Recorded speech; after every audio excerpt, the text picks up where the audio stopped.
नमस्कार। आज हम अच संधि का जो तीसरा भेद है गुण संधि, उसके सूत्र के बारे में और उसके उदाहरणों के बारे में चर्चा करेंगे। गुण संधि का जो सूत्र है अदेंग गुण है। ए और ओ को गुण कहते हैं। आद गुण है। ए या आ के बाद यदि ई या ई है तो इन दोनों के स्थान पर ए हो जाता है। ए या आ के बाद यदि ऊ या ऊ होगा तो दोनों के स्थान पर ओ होगा। ए या आ के बाद री या री होगा तो दोनों के स्थान पर अर होगा।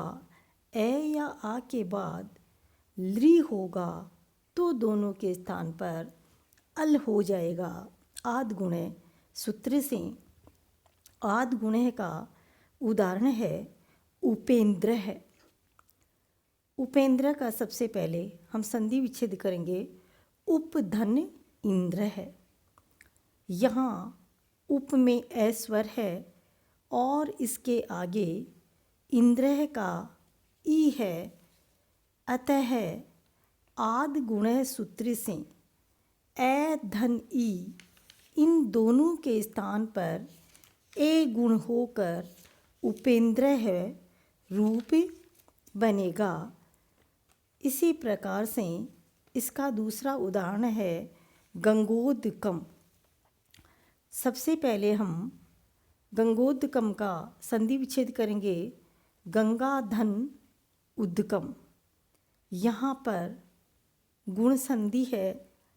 गंगा में आ है और इसके आगे उद्गम का ऊ है।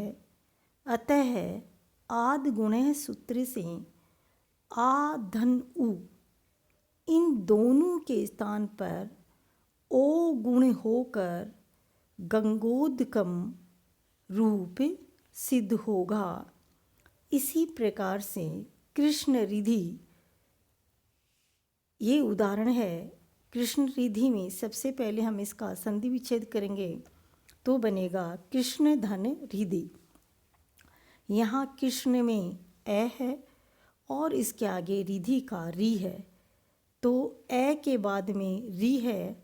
अतः आद गुण सूत्र से ए धन री इन दोनों के स्थान पर अर होकर कृष्ण रिधि रूप सिद्ध होगा।